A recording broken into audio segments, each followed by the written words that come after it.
আমরা এটা তো আপনারাই দেখবেন সারা দুনিয়ায় যে অবস্থা আছে, আমি আমাদের দেশের নাগরিকদের সেই অবস্থার পরিপ্রেক্ষিতে আমরা আমাদের নাগরিকদের যেভাবে সেফটি আগে ফার্স্ট আমরা তার ব্যবস্থা আমরা অব্যাহত রাখি।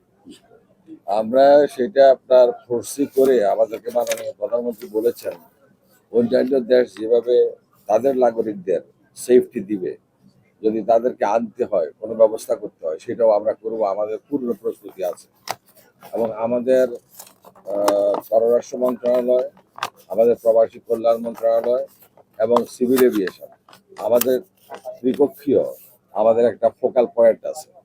আমরা সেই মতো করে প্রতিদিনই প্রতি মুহূর্তে আমরা খবর পাচ্ছি কোনখানে কি পরিস্থিতি হচ্ছে। যেখান থেকে যেভাবে লোক আনতে হয়, যদি বিমান চার্টার করতে হয় তাও আমরা সেভাবে লোক আনার ব্যবস্থা। আমাদের মাননীয় প্রধানমন্ত্রী বলেছেন যে আমাদের আগে হচ্ছে জীবনের বিষয়, তারপরে হচ্ছে খরচের বিষয়। সুতরাং এই ব্যাপারে আর আপনি যেটা প্রশ্ন করলেন মন্ত্রী মহোদয়কে কম্পেনসেশন, যে তারা কি ক্ষতিপূরণ পাবে, যুদ্ধ পরিস্থিতিতে সেই ধরনের কম্পেনসেশনের বিষয়টা এখন আনা খুব বেশি সঙ্গতভাবে সুবিধাজনক না। পরিস্থিতি যদি স্বাভাবিক হয় তৎক্ষণাৎই কিন্তু সেই ব্যবস্থা করা হবে। এবং আপনারা জানেন কদিন আগে আমি সিলেটে ছিলাম, সিলেটের জেলা প্রশাসক এবং কমিশনার ছিলেন, একজন ৯৯ কোটি টাকা কম্পেনসেশন পেয়েছিল এই আপনার সিলেটের। তো সেটা আমাদের মাননীয় মন্ত্রী মহোদয় এবং মাননীয় প্রধানমন্ত্রীর কোনো কসুর নাই। আমরা আমাদের প্রচেষ্টা চালিয়ে যাব। যুদ্ধ পরিস্থিতির উপর তো আমাদের কোনো হাত নেই, সেটা আপনারা বুঝতে পারেন। তো আপনারাও মানুষকে সাহস দেন, আপনারা মানুষকে মনে বল দেন যে যুদ্ধ পরিস্থিতি যাই হোক না কেন আমরা সেটা মোকাবেলা করার জন্য, আমাদের লোকদের নিরাপদ করার জন্য আমরা যা যা করার দরকার আমাদের প্রশাসন থেকে মাননীয় প্রধানমন্ত্রীর নির্দেশে সেগুলো করা হচ্ছে, আপনারা নিশ্চিত থাকেন। এবং আমরা আপনাদের কাছে টাইম টু টাইম যখনই জানতে চাইবেন আমরা পরিষ্কার ভাবে সব জানিয়ে দিব। আগে তো একটা ডাক গুড় পরিস্থিতি ছিল, কিছু লুকানো কিছু না বলা এরকম না। আমাদের মন্ত্রী মহোদয় বলেছেন যা কিছু হয় আমরা পরিষ্কার মানুষকে জানিয়ে দিব, যাতে মানুষ একটা পরিষ্কার ধারণা পায় যে আসলে ওখানে কি করছে।